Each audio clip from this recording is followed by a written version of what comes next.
புரட்சித் தலைவி அம்மா அவர்களுடைய பிறந்த நாளான இன்று எடப்பாடி பழனிசாமியவும் டிடிவி தினகரனையும் ஆர்பி உதயகுமாரையும் வச்சு செஞ்சிருக்கிறாரு ஐயா ஓபிஎஸ். அப்படி என்னங்க வச்சு செஞ்சிருக்கிறாரு அப்படிங்கறத நம்ம பார்த்தாகணும் இல்லையா?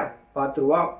அனைவருக்கும் வணக்கம். தொடர்ந்து ஆதரவளித்த ஒரு அனைத்து அன்புள்ளங்களுக்கும் மிக்க நன்றி. ஃபர்ஸ்ட் டைம் இந்த சேனலை நீங்க பாக்குறீங்க அப்படின்னா சப்ஸ்கிரைப் பண்ணி பாருங்க. வாங்க வீடியோக்குள்ள போகலாம். மக்களால் நான், மக்களுக்காக நான் அப்படின்னு வாழ்ந்து மறைந்த புரட்சி தலைவி அம்மா அவர்களுடைய பிறந்த நாள் இன்னைக்கு. தேனியில போடிநாயக்கனூர்ல புரட்சி தலைவி அம்மா அவர்களுடைய திருவுருவ படத்திற்கு ஐயா ஓபிஎஸ் அவர்கள் மலர் தூவி மரியாதை செலுத்திட்டு பின்னாடி செய்தியாளர் சந்திப்பு நடக்குது. செய்தியாளர் சந்திப்புல அதிமுகவுடைய பிளவுக்கும் இந்த தர்மயுத்தத்துக்கும் யாரு காரணம் அப்படிங்கறத ஐயா ஓபிஎஸ் அவர்கள் புட்டு வச்சாங்க. அதிமுகவுடைய பிளவு அப்படின்னு சொல்லி பார்த்தீங்கன்னா இன்னைக்கு ஏகப்பட்ட பிளவு இருக்கு. ஒரு பக்கம் எடப்பாடி பழனிசாமி, ஒரு பக்கம் டிடிவி தினகரன், இன்னொரு பக்கம் சசிகலா, ஐயா ஓபிஎஸ் அப்படிங்கிற 4 பிளவுகள் அதிமுக இருக்குது. இந்த தர்மயுத்தம் நான் எதற்காக தொடங்கினேன் அப்படிங்கறத ஐயா ஓபிஎஸ் அவங்க தெளிவா சொன்னாங்க. எப்போதும் தொடர்ந்து சொல்லிக்கிட்டே வர்றாங்க. இன்னைக்கு அதே தான் இன்னைக்கு செய்தியாளர் சந்திப்புல சொல்றாங்க. அதிமுகவினுடைய சட்ட விதிகளை புரட்சித் தலைவர் எம்ஜிஆர் அவர்கள் தொண்டர்களுக்கு கொடுத்த உரிமையை எடப்பாடி பழனிசாமி மாத்தினாரு. அம்மாவுக்கு கொடுக்கப்பட்ட அந்த நிரந்தர பொதுச்செயலாளர் பதவியை எடப்பாடி பழனிசாமி அந்த பொதுச்செயலாளர் பதவிக்கு வரணுங்கிறதுக்காக அவர் அந்த பொதுச்செயலாளர் பதவியை அபகரிச்சாரு. இதையெல்லாம் தட்டி கேட்டது நான் ஒரு ஆள் தான். அன்னையிலிருந்தே தர்மயுத்தம் தொடங்கிருச்சு அப்படின்னு சொல்றாங்க. பொதுக்குழு மேடையில ஐயா ஓபிஎஸ் அவர்கள் மீது தண்ணீர் பாட்டில் வீசினது அதெல்லாம் சொன்னாங்க. கட்சியினுடைய ஒருங்கிணைப்பாளராக இருக்கேன், துணை முதலமைச்சராக இருந்திருக்கேன், கட்சியில பல்வேறு நிலைகளில் பொறுப்புகள் இருந்து இந்த கட்சிக்காக உழைஞ்சிருக்கேன். அப்படிப்பட்ட நான் ஒரு பொதுக்குழு மேடையில உட்கார்ந்துட்டு இருக்கும்போது தண்ணீர் பாட்டெல்லாம் எடுத்து வீசுறாங்க, அநாகரிகமா இருந்தது அப்படிங்கறத ஐயா ஓபிஎஸ் அவர் சொல்றாங்க. அன்னையிலிருந்து நடந்த தர்ம யுத்தம் இன்று வரையுமே தொடர்ந்துகிட்டு இருக்கு. அதிமுகவுடைய சட்ட விதிகளை எடப்பாடி பழனிசாமி மாத்தினது தொடர்பாக வழக்குகள் எல்லாமே சென்னை உயர்நீதிமன்றத்தில் நடந்துகிட்டு இருக்கு. உச்ச நீதிமன்றமும் என்ன சொன்னாங்க, இது சிவில் வழக்குகள் வச்சு நீங்க பாத்துக்குங்க அப்படின்னு சொல்லி எல்லாத்தையுமே சென்னை உயர்நீதிமன்றம் என்ன தீர்ப்பு கொடுக்குதோ அதுதான் கட்டுப்பட்டது.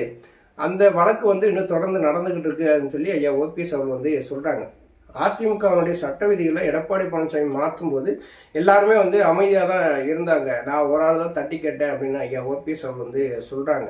இந்த அதிமுகவுடைய பிளவுக்கு யாரு காரணம் அப்படிங்கிறது எல்லாத்துக்குமே தெரிஞ்சது. ஐயா ஓபிஎஸ் அவர்கள் தொடர்ந்து எல்லா செய்தியாளர் சந்திப்பிலுமே இதை ஞாபகப்படுத்திக்கிட்டே இருக்கிறாங்க. புரட்சி தலைவர் எம்ஜிஆர் அவர்கள் தொண்டர்களுக்கு கொடுத்த அந்த உரிமையை தான் எடப்பாடி பழனிசாமி பறிச்சுட்டார். தொண்டர்கள் தான் ஒரு பொதுச் செயலாளரை தேர்ந்தெடுக்கணும், ஒரு பொதுச் செயலாளருக்கு ஒரு தொண்டனும் போட்டியிடலாம் அப்படிங்கிற ஒரு விதி இருந்தது. அதை எடப்பாடி பழனிசாமி என்ன பண்ணிட்டாரு, 10 மாவட்ட செயலக முன்மொழியை, 10 மாவட்ட செயலக வழிமொழியை, 5 வருடம் தலைமை கழக நிர்வாகிகளாக இருந்தால் மட்டும்தான் ஒரு பொதுச் செயலாளருக்கே போட்டியிட முடியும் அப்படின்னு சொல்லி ஒரு விதியை மாற்றின உடனே இங்கே தொண்டர்களுடைய உரிமை முழுமையா பறிக்கப்படுது. எந்த தொண்டனுக்கும் 10 மாவட்ட செயலகம் வழிமொழிய மாட்டாங்க, 10 மாவட்ட செயலகம் முன்மொழிய மாட்டாங்க. அப்போ காசு பணம் இருக்கிறவங்க மட்டும்தான் அதிமுகவுக்கு ஒரு பொதுச் செயலாளரோ ஒரு தலைமை பொறுப்புக்கு வர முடியும் அப்படிங்கிற ஒரு நிலையில அந்த சட்ட விதியை எடப்பாடி பழனிசாமி உருவாக்கிட்டார்.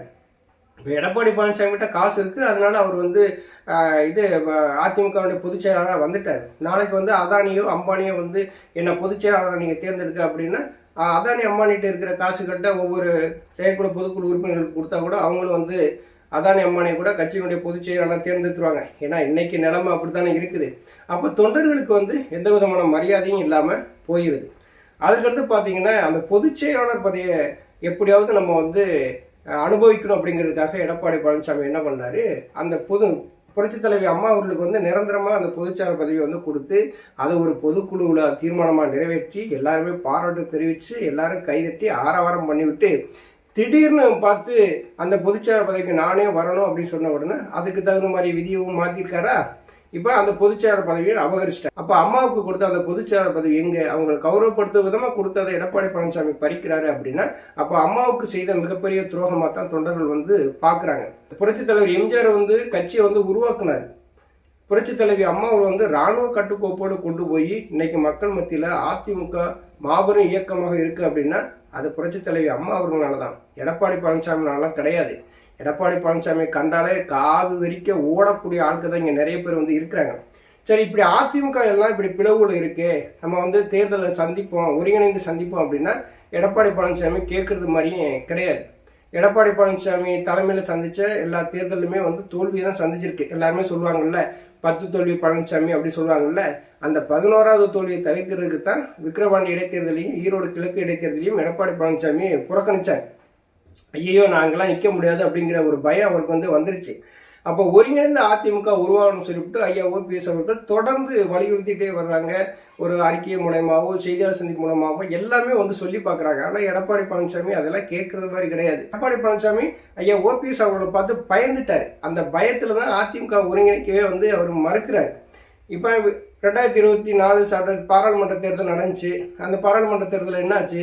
மோசமான ஒரு தோல்வி. 7 இடங்களில் டெபாசிட் போச்சு. 13 இடங்களில் இது 3வது இடம் 4வது இடம் போகுது.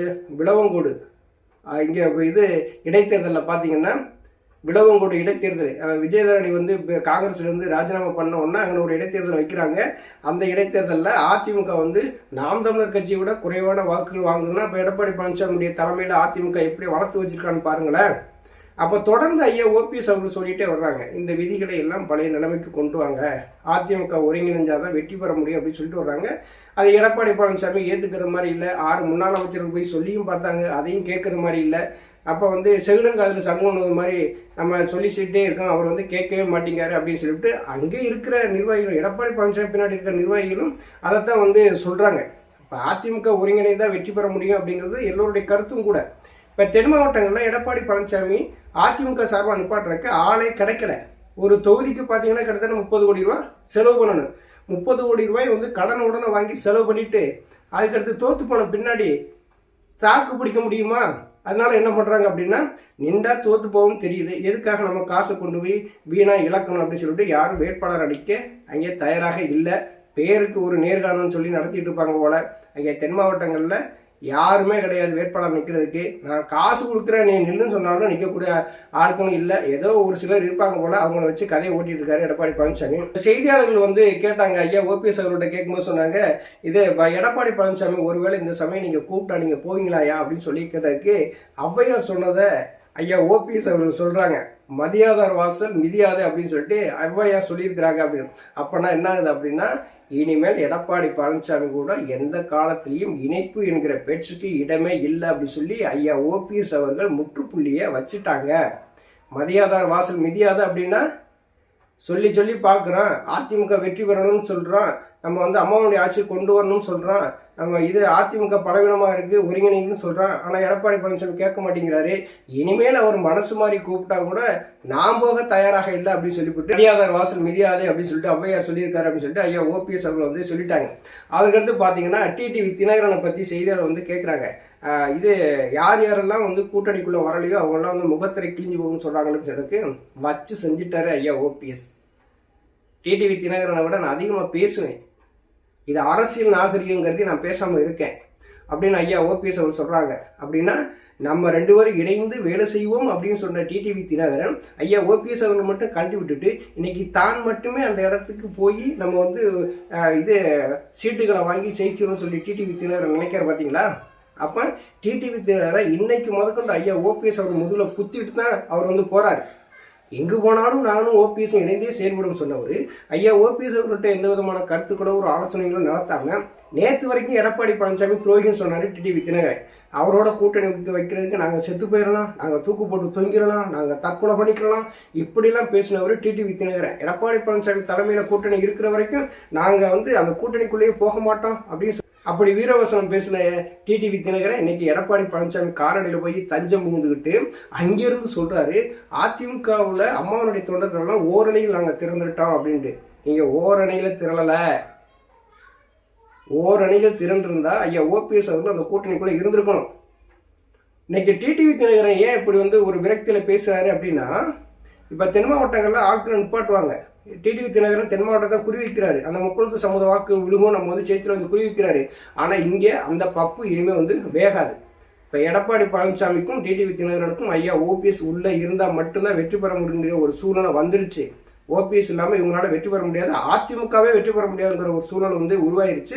அதுதான் ஐயா ஓபிஎஸ் அவங்க சொன்னாங்க, டிடிவி தினகரனை விட நான் அதிகமாக பேசுவேன், அரசியல் நாகரிகம் கருதி பேசக்கூடாது அப்படின்னு சொல்லி நான் இருக்கேன் அப்படின்னு ஐயா ஓபிஎஸ் அவர் சொல்கிறாங்க. அப்படின்னா அப்போ டிடிவி தினகரன் எந்த மாதிரியான ஒரு சுயநல அரசியல்வாதி அப்படிங்கிறத நீங்கள் ரொம்ப தெளிவாக தெரிஞ்சுக்கிறணும். அதுக்கடுத்து ஆர்பி உதயகுமார் அவரையும் விடலை. ஆர்வி உதயகுமார் தாங்க இந்த கட்சியை பிளவுபடுத்துறதுக்கு சனியை, இந்த கட்சிக்கு பிடித்த சனி, அவர் ஒரு பிணி. ஐயா ஓபிஎஸ் அவர்கள் ஏற்கனவே வந்து அந்த மாவட்டத்தில் ஒரு சுற்றுப்பயணம் போகும்போது கூட பேசியிருப்பாங்க. அப்போ ஒரு இடத்துல கூட சொல்லியிருப்பாங்க, இந்த அதிமுகவுக்கு பிடித்த சனியனே ஆர்பி உதயகுமார் தான் அப்படின்னு வந்து சொன்னார். நான் ராமநாதபுரம் மாவட்டத்தில் நிற்கிறேன், தொகுதியில் நிற்கிறேன். அந்த தொகுதியில் நிற்கும் போது 5 ஓபிஎஸை தேர்ந்தெடுத்து எனக்கு தோக்கடிக்கிறதுக்கு இதே ஆர்பி உதயகுமார் தான் அங்கே வந்து கங்கணம் கட்டி வேலை செஞ்சாரு. ஆனால் அதிமுக டெபாசிட் வந்து போச்சு. ஆனால் ஆர்பி உதயகுமார் தான் அதிமுகவுக்கு பிடித்த சனியை, இந்த கட்சி கெட்டு குட்டி சாரா போடுறதுக்கு ஆர்பி உதயகுமார் முதல் காரணம் அப்படின்னு சொல்லிட்டு அவரையும் ஆர்பி உதயகுமாரையும் விட்டு வைக்கல, வச்சு செஞ்சிட்டாரு. இப்போ இந்த செய்தியாளர் சந்திப்பு மூலம் நமக்கு தெரியறது என்ன அப்படின்னா, என்டிஏ கூட்டணிக்குள்ள ஐயா போகவே மாட்டார். இன்னைக்கு எடப்பாடி பழனிசாமியே மனம் வருந்தி நான் வந்து உங்க கட்சிக்குள்ளே இணைச்சிக்கிறேன்னு சொன்னாலும் ஐயா போகவே மாட்டார். ஐயா வேறு முடிவு எடுத்துட்டாரு. அது இந்த ஒரு சில நாட்களில் தெரியும். நன்றி, வணக்கம்.